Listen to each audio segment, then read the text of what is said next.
SwayamPrabha. Digital India. Educated India.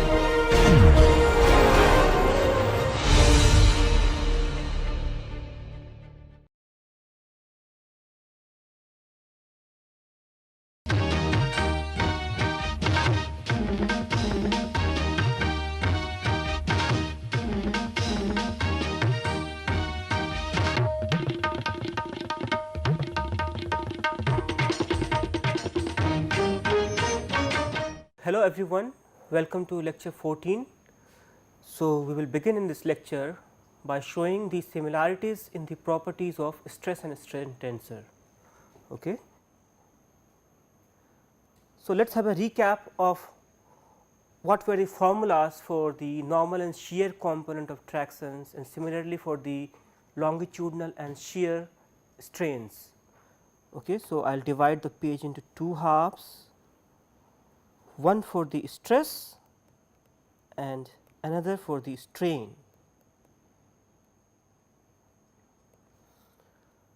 Okay, we can recall that the normal component of traction sigma n n was the stress tensor sigma times the plane normal n dotted with the plane normal, right. So, sigma times n gave me the traction on the plane with normal n, and then I dot with the plane normal to extract the normal component of traction.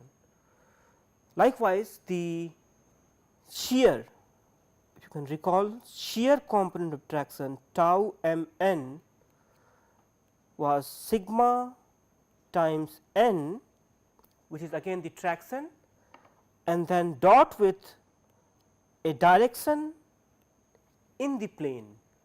So, in whatever direction I want to measure the shear traction, that is the direction m. So, m here is the direction along which we measure shear. Okay.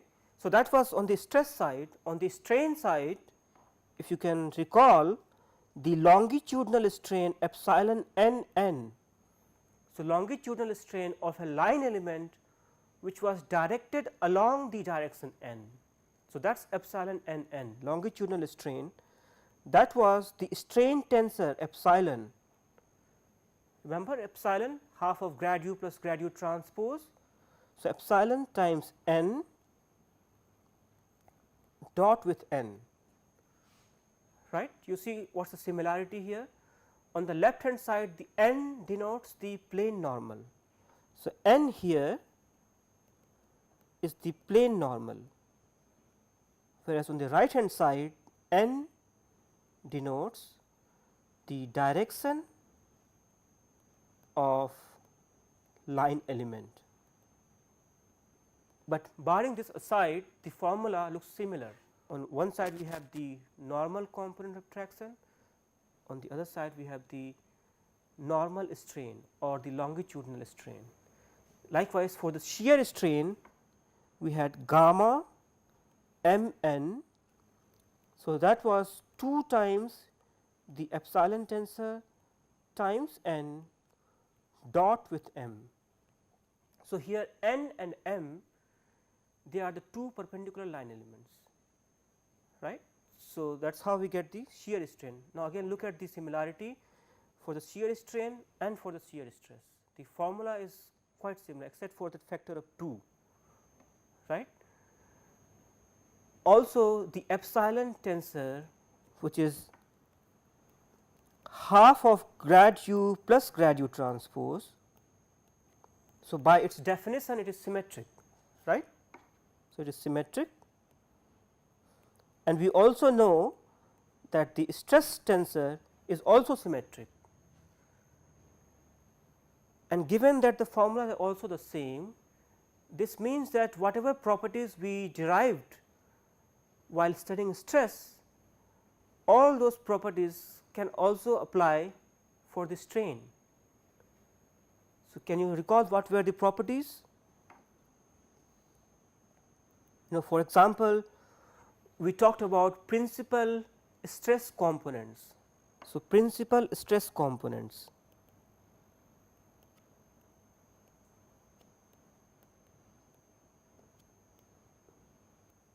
And principal planes.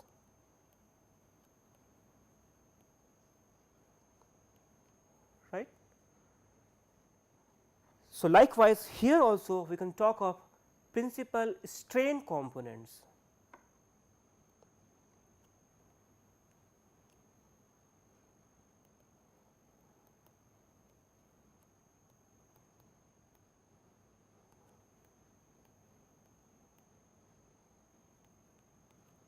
And principal strain planes.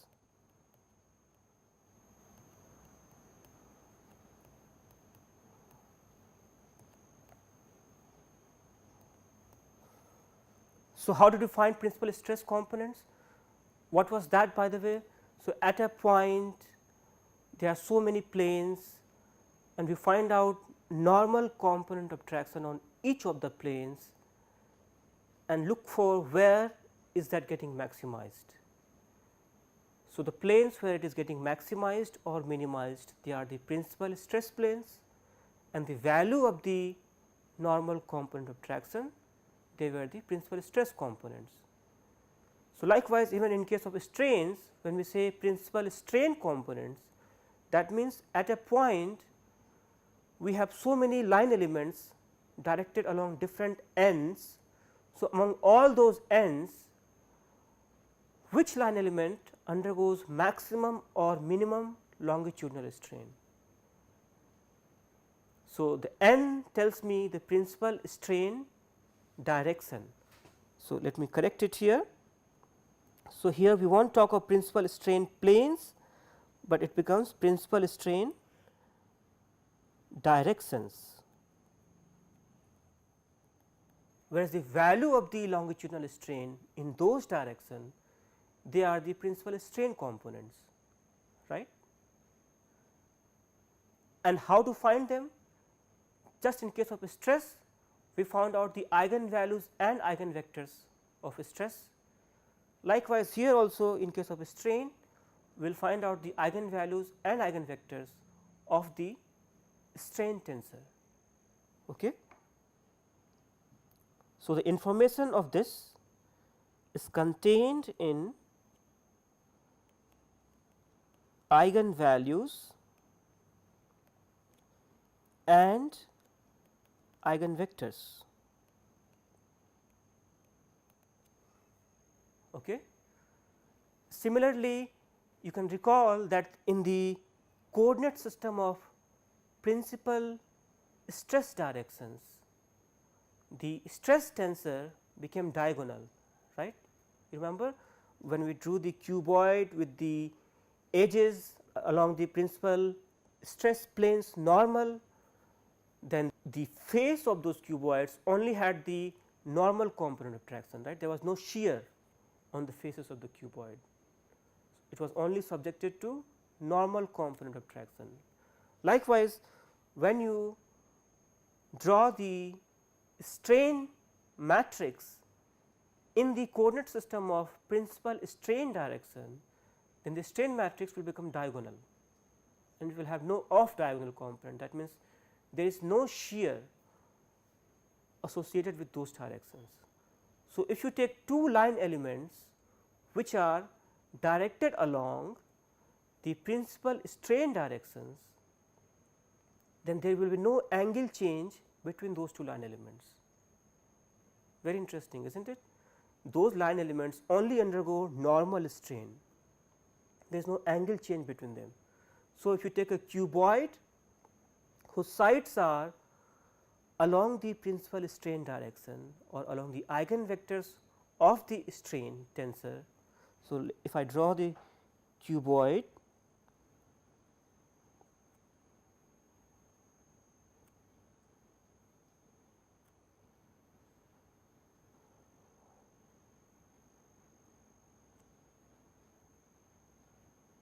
so suppose this is a cuboid and these three are the principal strain directions or the eigenvectors. Then once it gets deformed, then the cuboids only changes its size, it does not change its shape.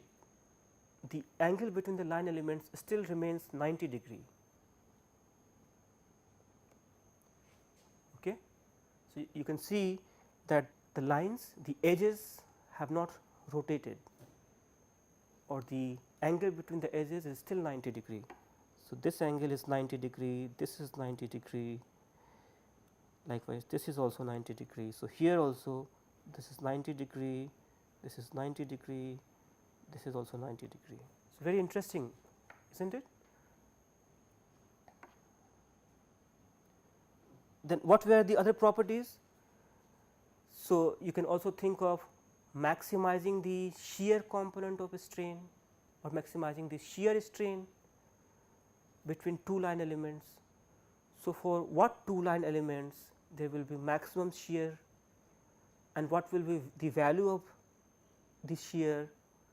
So, can you recall, in case of stress, the planes on which the shear component of traction was getting maximized, those planes were at an angle of 45 degree from the principal planes, right. So, here also you can think of the two line elements, they have to be rotated by 45 degrees relative to the principal strain directions.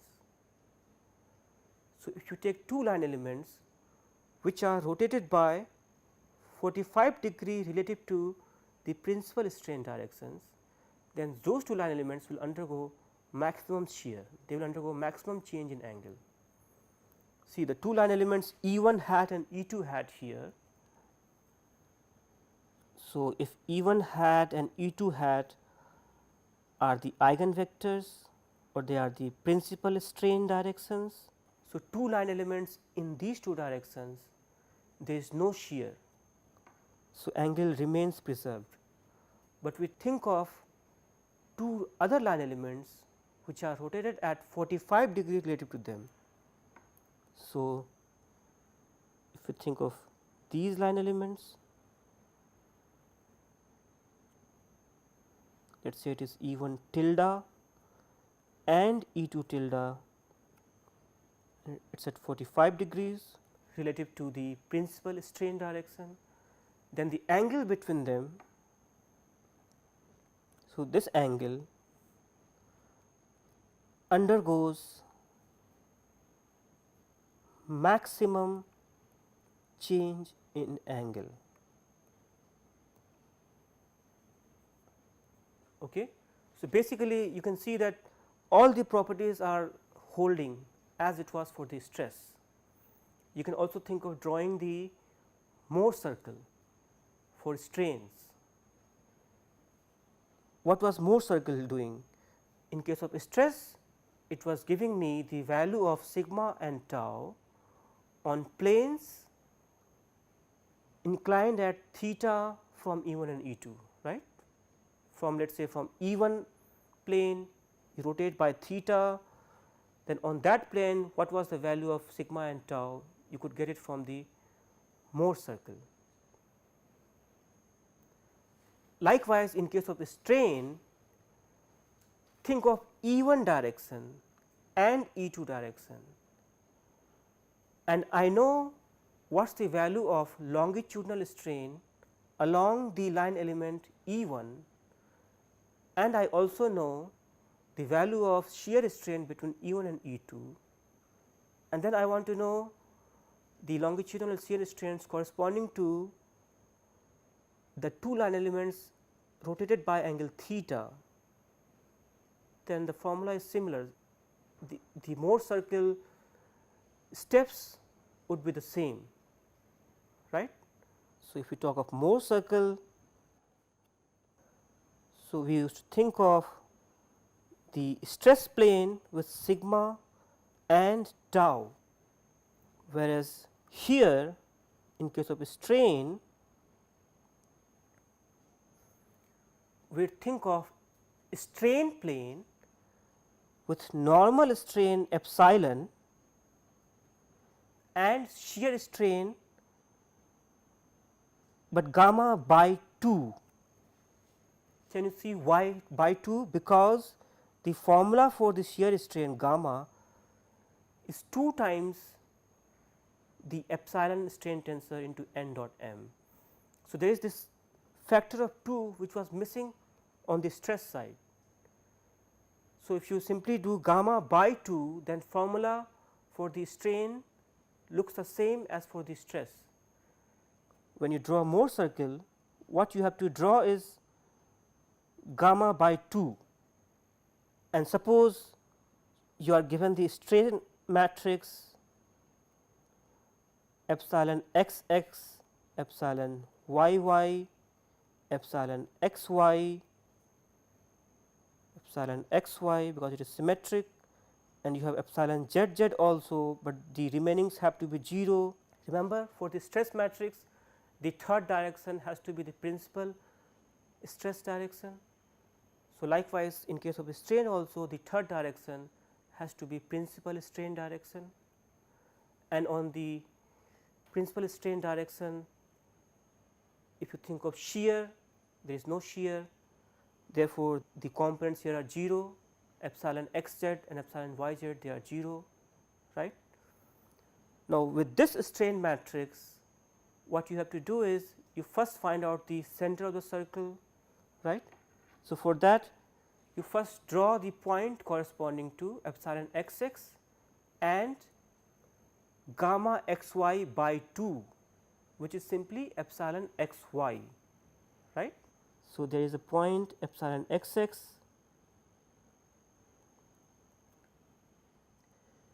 then there is a point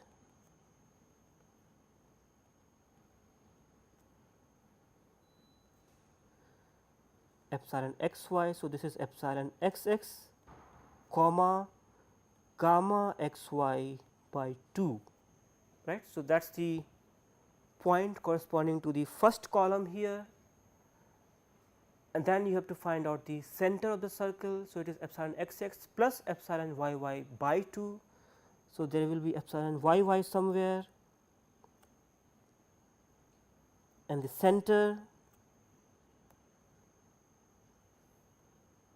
that simply at epsilon x x plus epsilon y y by 2. So, with the center of the Mohr circle known and also a point on the Mohr circle known, you can also get the radius, right. So, that is the radius of the Mohr circle, and then you can draw the circle itself.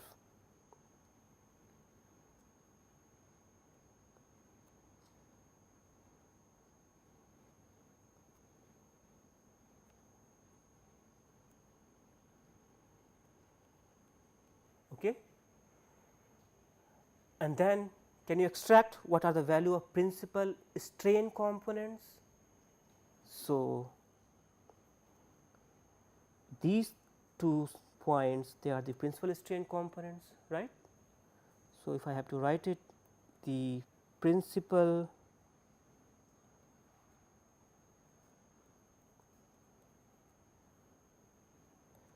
strain components, they are the center plus minus the radius, right. So, it is simply epsilon x x plus epsilon y y by 2 plus minus the radius. And what is the radius? You can correspondingly find out the formula, right. What is the gamma max?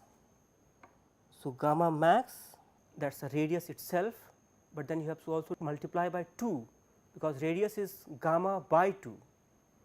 So, gamma max would be 2 times the radius of the Mohr circle.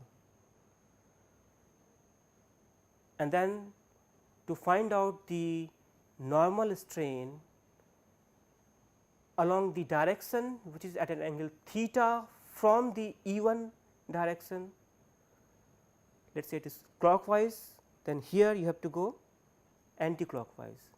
If in the actual coordinate system the new direction is anti-clockwise theta, then here you have to go clockwise 2 theta, right. So, it is a similar business as in case of the Mohr cycle for stress.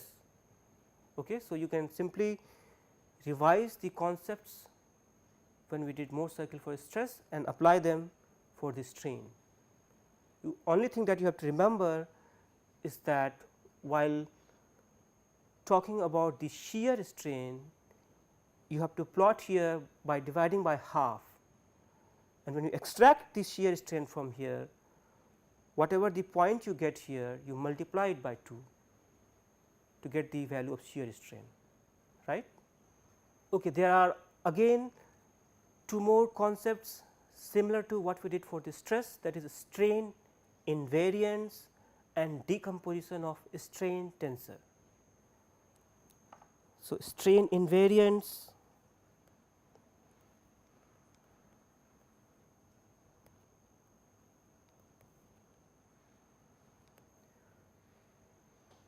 so we denote them by J1, J2 and J3, and they have exact analog with I1, I2, I3 of the stress tensor, the stress invariance.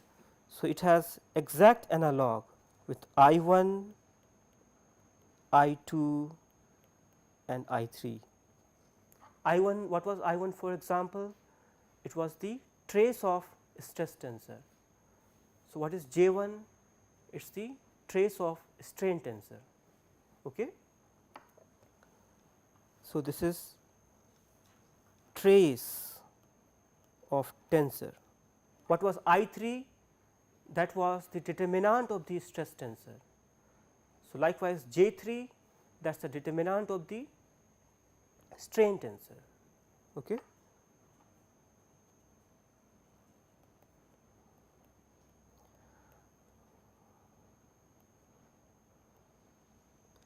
Likewise, you can also think of decomposing the strain tensor. So, strain epsilon you can decompose into 2 parts, that is 1/3 of J1 times the identity plus epsilon minus 1/3 of J1 times identity. So, the first component is proportional to identity, right. So, in case of stress, we were calling it the hydrostatic stress tensor, right, hydrostatic part of stress. Here we call it volumetric strain tensor.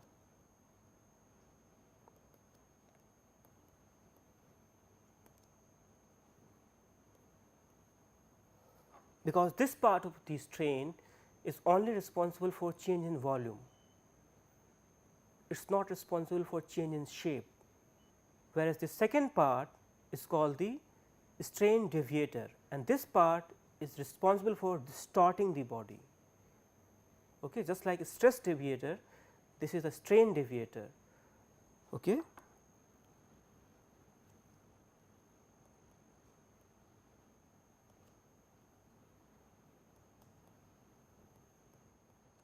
And as you can see, this is also traceless. So, the trace of this part is 0, right, just by the construction.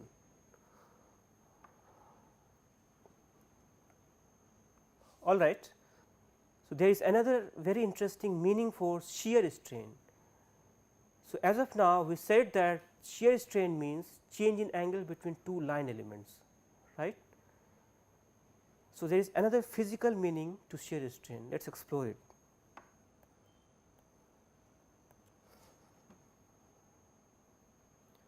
So, think of the following displacement, where u1 is some alpha times x2, then u2 is 0 and u3 is also 0. So, think that a body is undergoing this kind of deformation. So, how will the body look like when it undergoes this deformation? So, let us try to see that. So, suppose that this is E1, this is E2, and then what comes out is E3, and let us only look at the plane of E1, E2 of the body, because you see in the E3 direction the displacement is 0 anyway. So, only concentrate on a slice of the body in the E1, E2 plane. Okay. So, suppose that this is the slice of the body, rectangular, assuming that the body is a beam with a rectangular cross section. So, the slice is the cross section of the beam itself, rectangle. So, what happens to this cross section after this deformation happens? So, you can see that there is no U2. So, the final point small x 2 will be same as big X 2, right. The final position of any point in the second direction is not going to change, whereas the final position in the first direction x 1 would be big X 1 plus alpha times big X 2, and here you can see small x 3 is same as big X 3. So, if you try to draw this here, then it will look as follows.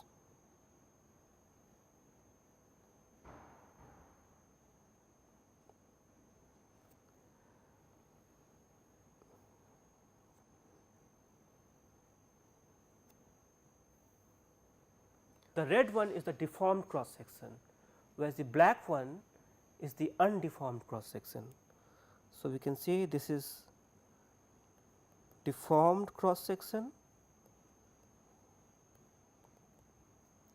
whereas the black one is undeformed cross section. So, this is the cross section, but now think of the entire beam, think of the slice of the beam in the E1, E3 plane, and what is happening to those slices. So, let me write here.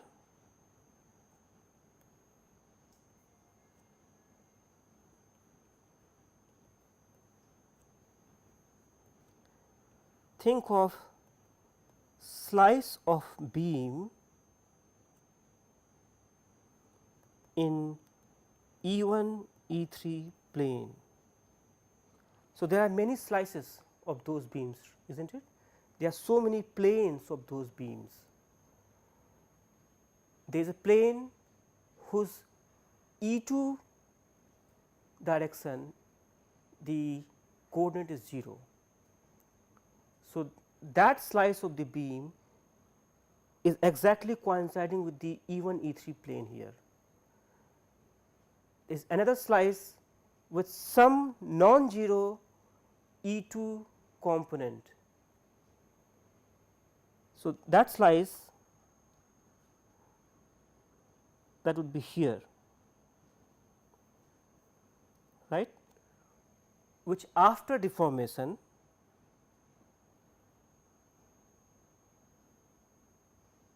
has moved. So, can you see it is like a pack of cards. So, here is your beam and there are so many slices of the beam, one slice, second slice, third slice, fourth slice, fifth slice. The bottom slice which coincides with the E1, E3 plane remains where it is. The next slice simply drifts slightly in the E1 direction. The next slide to it drifts little more in the E1 direction, next to it drifts little more in the E1 direction, even next to it drifts little more in the E1 direction. So, it is like you have pack of cards and you slide them, right. So, that is also called shearing. So, shear can also be visualized as the sliding of parallel planes in the direction perpendicular to the plane normal itself. Look here, the slices of the beam. So, these are the slices of the beam, they are sliding in the direction which is perpendicular to the plane normal. What is the plane normal here? Plane normal is E2, but it is sliding in the E1 direction. You could also let it slide in some other arbitrary direction, that would also be a perfect shear case. Here it is a specific example where we are letting the slide happen in the E1 direction itself. Okay. And if you want to measure how much is that sliding, so you can measure that by finding out what is this angle alpha here, isn't it? Can you see what is that angle alpha? So, that angle alpha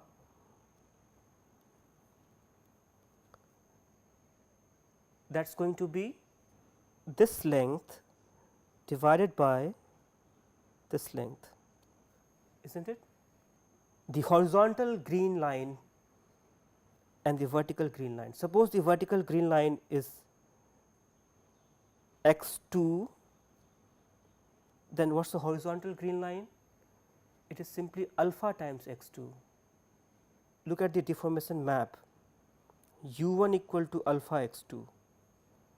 So, a point on the E2 axis moves by alpha times x 2 along E1 direction, isn't it? So, if a point on the E2 axis has got the coordinate x 2, so this point for example, this point has coordinate x 2 in the E2 direction, then it has to move by alpha times x 2 in the E1 direction.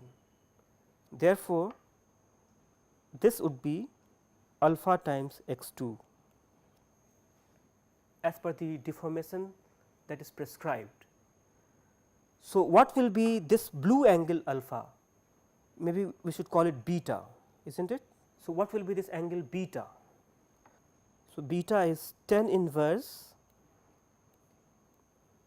alpha x 2 over x 2, which is tan inverse alpha, and if alpha is very small, because that is what we learned in this course, the deformations are supposed to be really small.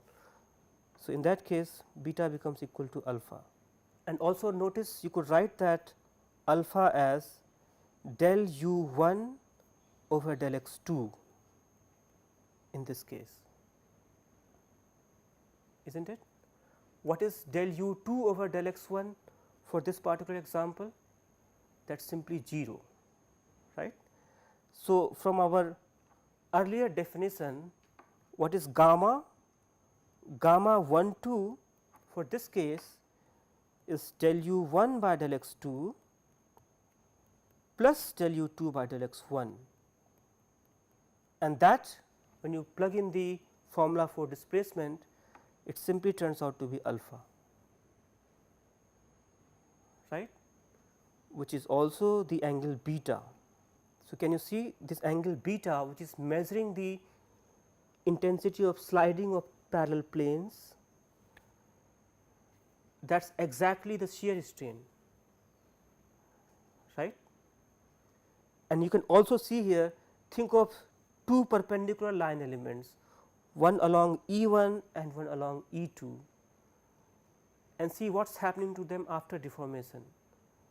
The line element along E1 does not rotate, it remains horizontal, whereas line element along E2 has become tilted, and what is the rotation of that line element? That is beta. So, what is the change in angle between E1 and E2 line elements? Beta itself, right. So, as per the previous definition also, the shear strain is beta. which is also directly measuring the intensity of sliding of parallel planes, right. So, we have found out another physical interpretation of shear strain, which I will simply write here, that shear strain tells us sliding of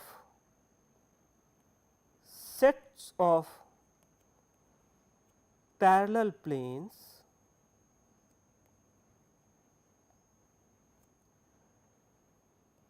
with normal n. So, look for the set of parallel planes whose normals are all n, and I want to measure its sliding in a direction perpendicular to n and let us say along m. So, sliding of set of parallel planes with normal n in the direction m, but perpendicular to n.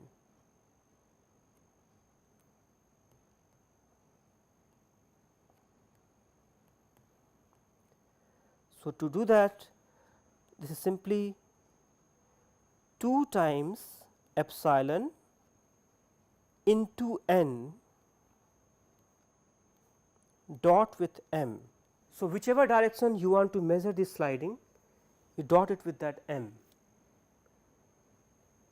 right. So, you have sets of planes. It is possible that it is sliding in some arbitrary direction. So, if you measure its component in the E1 direction, you will get some value, in the E2 direction you get some value, and in the direction in which it is actually sliding you get the maximum value. In the direction perpendicular to that you will get 0 value. Okay. So, this is basically another physical definition for shear strain. All right.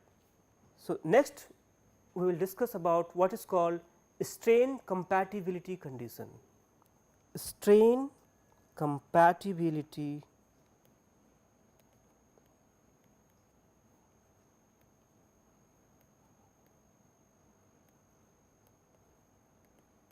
condition. So, recall that your strain tensor epsilon is half of grad u plus grad u transpose, right. And if you write down the matrix, the epsilon matrix, let us say in the E1, E2, E3 coordinate system,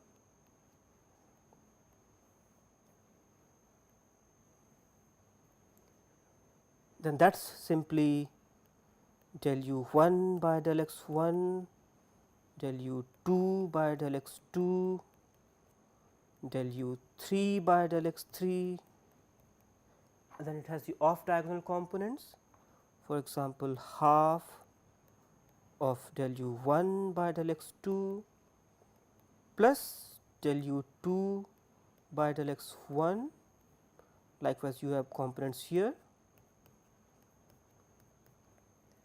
So, it is symmetric. So, if somebody prescribes a strain matrix directly to you, let us say a symmetric strain matrix. So, it will have 6 functions, right. For the 6 components you will get 6 functions of x1, x2, x3,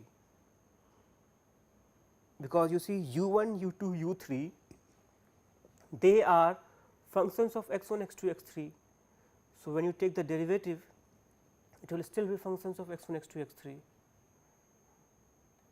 So, finally, your strain matrix are functions of x1, x2, x3. But if somebody directly tells you, okay, here is the strain matrix, you will see that it will have 6 different functions. But can you notice that those 6 functions are basically formed by the derivatives of 3 functions only, u1, u2 and u3, is not it? So, although you have 6 functions in the strain matrix, but they are formed by the derivatives of only 3 functions. So, there has to be some constraint among those 6 functions, right. Otherwise, it is possible that you can never get such 6 functions from derivative of 3 functions. Strain matrix after all has to come from displacement. So, it has to come from the 3 components of displacement. So, the 6 components of a strain matrix really has to be formed by only the 3 components of displacement. So, therefore, there has to be some constraint, and that is called the strain compatibility condition. Okay. So, I will just write here. So, basically the 6 components of a strain matrix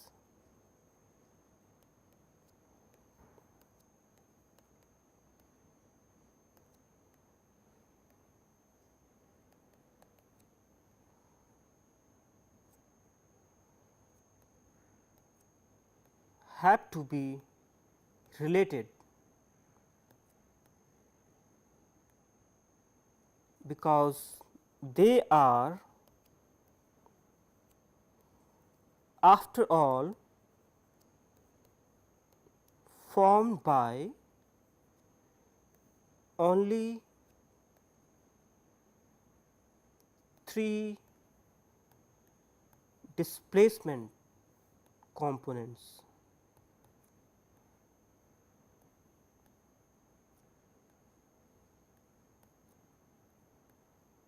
u1, u2, u3, right. And that relation is what is called strain compatibility condition. So, this means that if somebody simply gives you a strain matrix, it need not be the actual strain matrix. So, suppose if somebody simply gives you strain matrix symmetric, but no, it is epsilon x x, epsilon y y, epsilon z z. So, x, y, z are 1, 2, 3 here, and then you have epsilon x y, epsilon x z,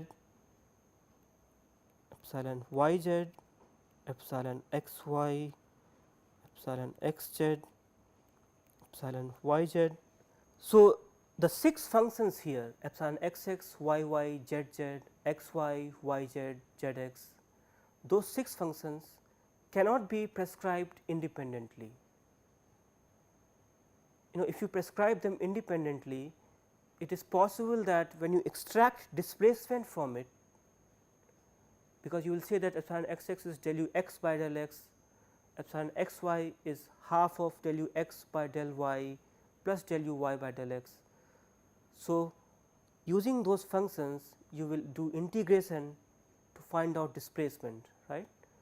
So, it is possible that when you find out displacement from those 6 functions, what you get is not compatible, or maybe it gives you discontinuous displacement. So, it is possible that you have a continuous body, but with this strain matrix given, when you extract the displacement after integration, the body becomes something like this, or some part may even overlap with each other. So, this is something which is not possible, is not it? So, it has to be continuous even after deformation. So, that is where the compatibility comes into picture. So, it also tells us, suppose we have this undeformed body and I start from a point and I go along a line and integrate the strain to find out displacement at the final point. Let us say this is the point A and this is the point B. So, start from point A, integrate strain along this line up to B to find out the displacement at point B, Okay. Then you can think of another line, curved line joining A and B. So, you can also integrate along this second line the strain and find out displacement at point B. So, in both the cases the displacement should be same, right, because B is finally the same point, or whether you integrate to get the displacement from 5 lines or 6 lines, it has to be the same. So, basically the integration has to be path independent. So, I can write here that the integration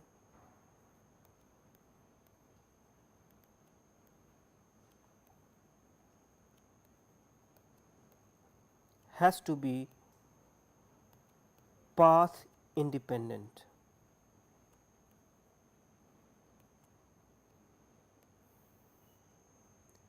So, this also tells me why compatibility is necessary. If you take any strain matrix and then integrate the strain components to find out displacements using two different curves, you get two different values. That means it is not a compatible strain matrix, it is not a good strain matrix. Okay. And there is a mathematical way to find out the strain compatibility condition, which we will not discuss in this class, it is out of the syllabus, but I will just write them down here. Okay. So, there are 6 compatibility conditions and it is divided into 2 sets. Okay. 2 sets of 3 compatibility conditions.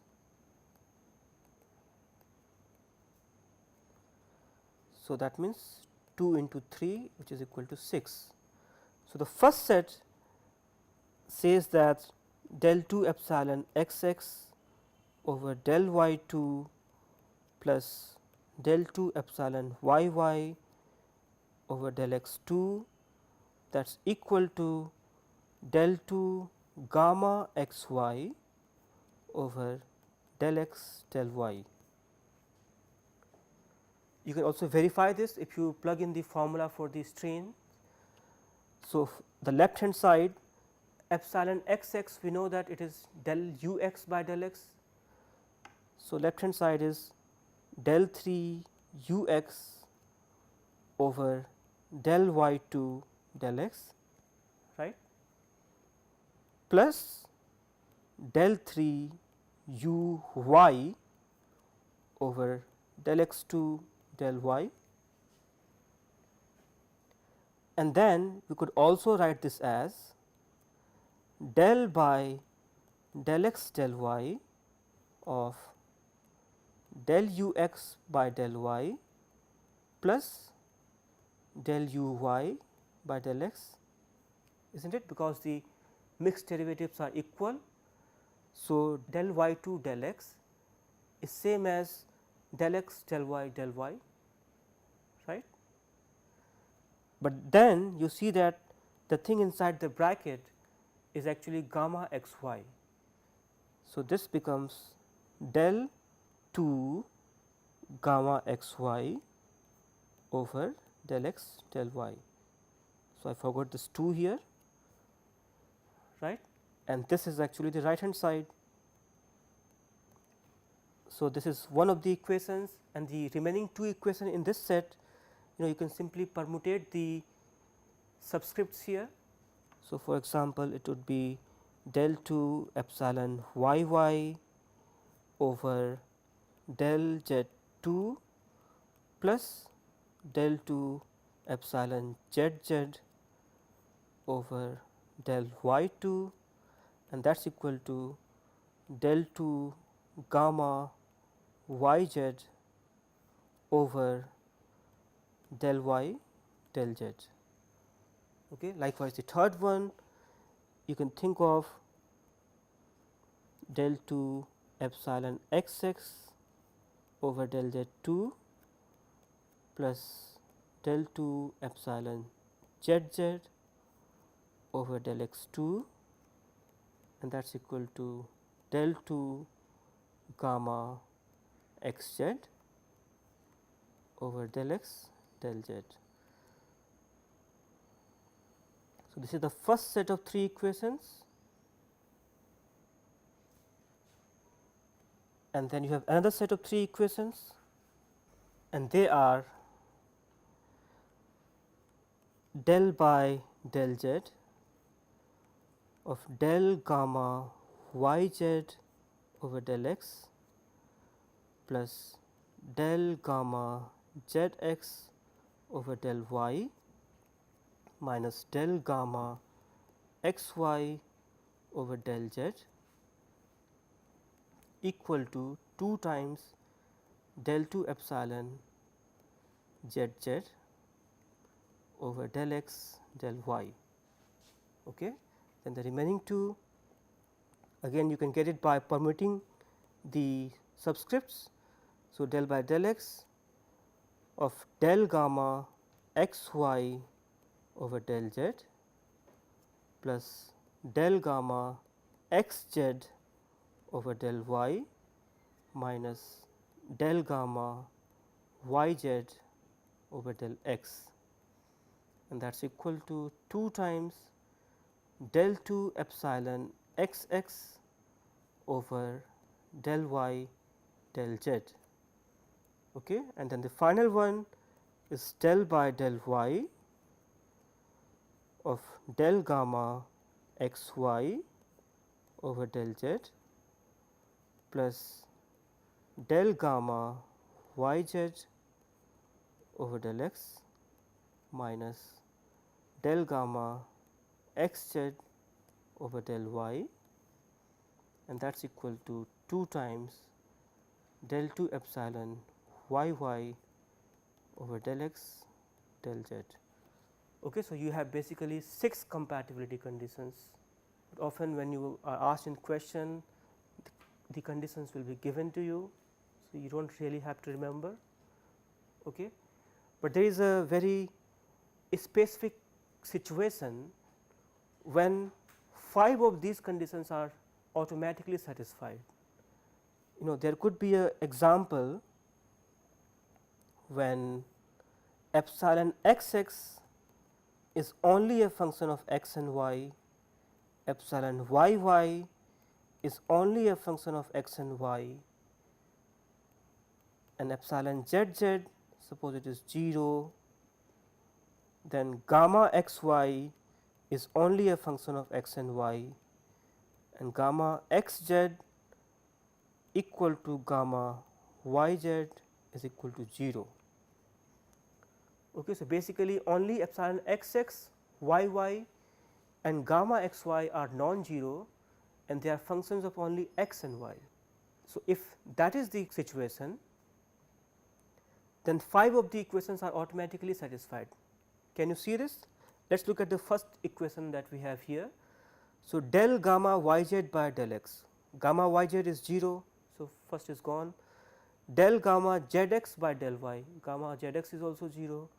Then del gamma x y by del z, gamma x y is only a function of x and y. So, this is also not there, and on the right hand side del 2 epsilon z z by del x del y, and epsilon z z is 0. So, the first equation is trivially satisfied. Similarly, you can see that second and third will also be satisfied. Likewise, when you go on the top at these 3 equations, the last 2 will be automatically satisfied, and only the first one will not be satisfied automatically.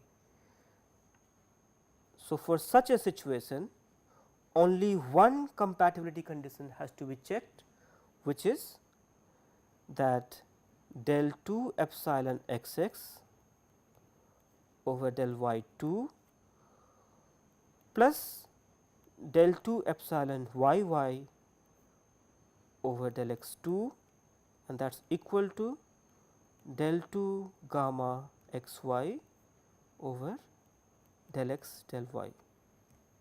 Okay. So, things get simple. Let us just do an example and we will wrap up the lecture. Okay, so suppose that epsilon x x is 5 plus x square plus y square plus x to the power 4 plus y to the power 4, some arbitrary function, but see it is only a function of x and y. Likewise, epsilon y y is 6 plus 3 x square plus 3 y square plus x to the power 4 plus y to the power 4, and gamma x y is 10 plus 4 x y into x square plus y square plus 2. So, you can see all these three are functions of only x and y, but then epsilon z z is equal to gamma y z is equal to gamma z x is equal to 0. So, our special condition is met here, and let us see is the only compatibility condition satisfied. So, that is del 2 epsilon x x. So, that is del 2 epsilon x x over del y 2 plus del 2 epsilon y y over del x 2 is equal to del 2 gamma x y over del x del y. So, what is this equal to? Look at epsilon x x, you do one derivative, you get 2 times y plus 4 y cube, do another derivative, you get 2 plus 12 y square, right. The second one epsilon y y, take the derivative twice and you will get 6 plus 12 x square.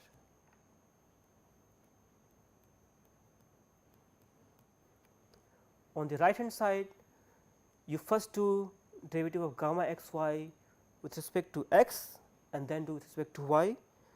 So, del gamma x y over del x, what is that from here? That would be 12 x square y plus 4 y cube plus 8 times y. Okay. Then do another one. So, del 2 gamma x y over del y del x. So, we have to take derivative with respect to y now, and this would be 12 x square plus 12 y square plus 8. And can you see that it is matching with the left hand side? On the left hand side also we have 12 x square plus 12 y square plus 8. So, this compatibility condition is met here, which means that the strain matrix prescribed by this formula is compatible, and you can extract displacement from this strain matrix. Now, extracting displacement is another tricky thing, it is not so easy, but the first thing is you have to check whether the compatibility is satisfied, only then you go for extracting displacement. Okay. So, I hope you got some idea about strain and the compatibility conditions.